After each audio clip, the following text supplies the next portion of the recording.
And we're back. This is Elliot and Jose coming to you from Dreamline Comics in Schaumburg, Illinois. Thank you for joining us here yet again on CCW TV.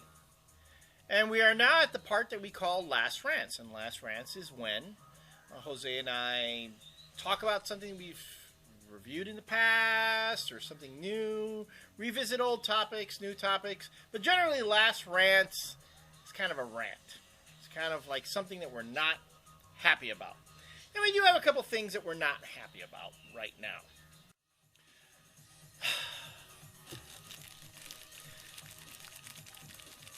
Many of you guys have commented on the boards that you haven't been able to get your rings.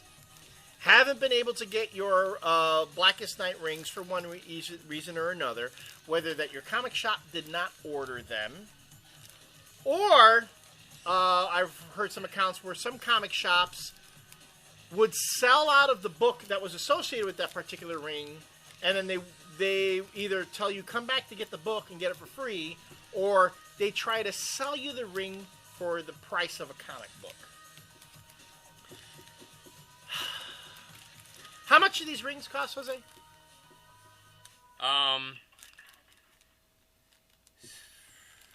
I gonna get in trouble for this?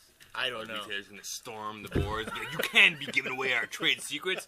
We like raping our customers. How dare you tell them how bad we are raping them? Okay, you know what I've heard? I've heard these are 40 cents a piece. Somewhere around that. Yeah. Somewhere around like 40, 50 cents a piece. Okay, so if you ordered 100 of these, here's the thing. These are an incentive. You had to order, and we talked about this last week. Right. You have to order 25 copies for every 25 copies of the book that the color rings come with. You get to order 50 rings. 50 rings. Yeah. Right. So, but 25 copies of a particular book is not really breaking your bank, because also comic shop dealers don't pay cover price, right? And you're gonna, it's part of a friggin' event anyway. It's part of Blackest Night. You're gonna order at least 25 copies, right? So that you can get, and then on top of that, you get your rings. Mm-hmm. If you go to a nice comic shop. If you go to a nice comic shop. Like Ben Wonders. Now, if you're a comic shop owner, and you did what I've heard some comic shop owners were doing, which was essentially taking this ring and trying to sell it for the same price as a comic book, $3.99. Man, that, I'm sorry, you're really pushing it. There were some, one of our commenters said that their shop was selling them for $1. $1, I think that's fair. Because you just want to make back the money you did on the investment, and you're making back part of the money you got from getting that initial order of those books. That I think is reasonable. I'm not going to fault you. But to charge $3.99, because that comic shop owner said, you know what? I don't have to have. I mean, I've sold out of the books. Although, how could you possibly have more rings than books? I just told you that. For 50 rings, 25 books, yeah. Okay. Yeah, you get 25 extra. So now you're kind of trying to up your profit margin by selling the ring for the same price as a book. For something that was supposed to be a fun promotion to get people into reading these books, some comic shop owners, and don't get me wrong, comic shops need to make a buck.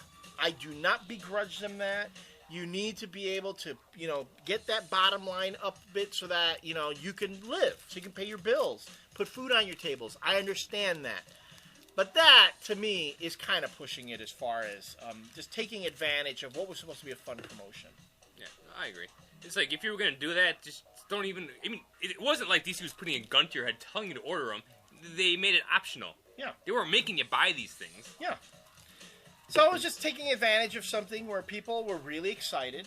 And it kind of disappoints me to read some of the comments on the boards that you guys were trying to get into this event, wanted to get your rings, wanted to read the books, and it seemed like people were running into roadblocks everywhere, You want to read Rebels? Finally, everyone's talking about how great Rebels is. You go to your shop, it's sold out. What are you going to do? It's just, No, but yeah, it's one of those things though too. That guy talked about that we actually did sell out, but we ordered 5 times the amount of all of those tie-in books, and we still sold out. Mm-hmm. So it was a gamble that we took, and it paid off greatly. Paid off big time. And DC already is shooting out those second printings. Like Booster Gold's already coming out this week, and there's another one that's coming out this week too. So like DC's already putting those out there, which is awesome because theoretically, you should still have some rings left over because they sent you twice as many as the amount of books that you ordered. Right. And because the whole thing is like, if you ordered 50 copies, you were able to order 100 rings. Right. I don't know. I just think there's just some folks who just want to take advantage of. Well, unfortunately, that's how it is in any business. Yeah. And you're right. I've been in the industry long enough to know that unfortunately, those things happen at comic shops, and it's really fucking sad that it's a hobby. People are getting excited, and then you take advantage of an event like this that shouldn't benefit everybody. I mean, it's a good benefit, or it's a good crossover. It's an awesome event, one of the best ones in a long time, and they need to cash in. Yeah. And it kind of stuff like that. It just makes me makes me sick to hear these stories about how people can't do it, or the reasons why they can't get them is because fucking greed. Right. That's too bad. And then you can probably find these things on eBay too, and people are asking ridiculous amounts of money for them. I haven't tried myself, but just so you guys know, and we can't help everyone with this, but we will be able to help one lucky fan out there. Mr. Melendez here got the brainchild, get the idea for our year-end contest that we've said that we've been wanting to do. One lucky viewer out there is going to get all 5 rings. 7. All 7 rings. All 7 rings. We are collecting them for you guys. And once we figure out a contest where we can do that. And not only will you be getting the rings, but the prize is the set of rings and a set of the tie-in books that they came with. Every issue that came So, Rebels, Booster Gold, Adventure Comics, all those tie-in issues that came with the ring, that's going to be the grand prize. You will get those as well. So, we just need to figure out the contest still. Yeah, it's going to happen sometime in December. I told people on the blog that's when it's going to happen. Yeah. But we're going to go about doing it. And guess what? We're not going to announce it here on the channel. You're going to have to check out the blog. What an ass. If you want to know, you're going to have to check out the blog, because the blog is where the contest will be taking place.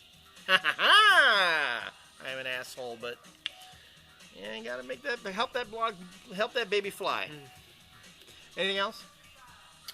It's pretty short last rants. There wasn't really anything going on this week.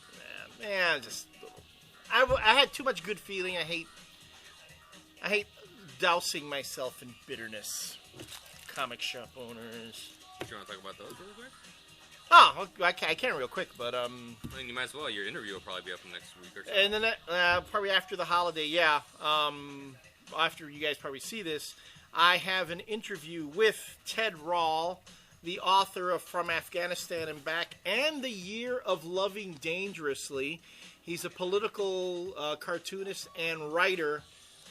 From Afghanistan to Afghanistan and Back is his war journal of his trip to Afghanistan during back in 2003, the first Afghanistan U.S. incursion. And this is a new one, The Year of Loving Dangerously, where Ted Rall talks about being a student in 1984 and having to do some pretty morally questionable things to avoid homelessness. I spoke with him, and the guy is he's a sharp guy. He's a funny guy.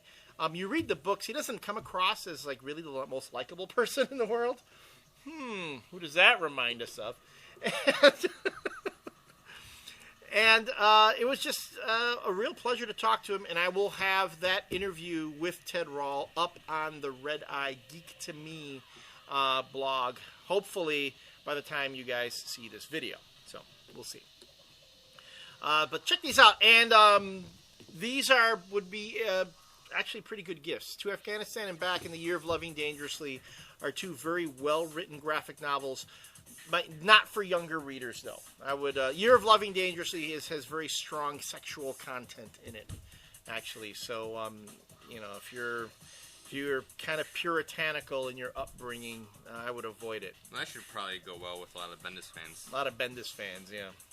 But it's really well done. And there's a part in this book where Ted Rall talks about he considers suicide, jumping off a building, and what would happen if he did.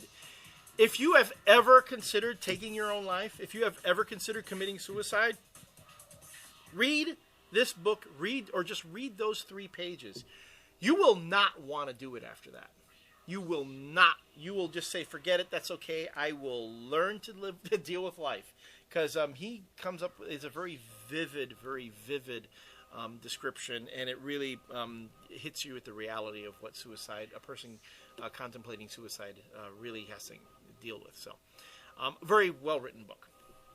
All right, so on that note, we're going to call this an end to these segments. As always, we look forward to seeing your comments, reading your messages. We get them just about every day. Thank you for messaging us each day.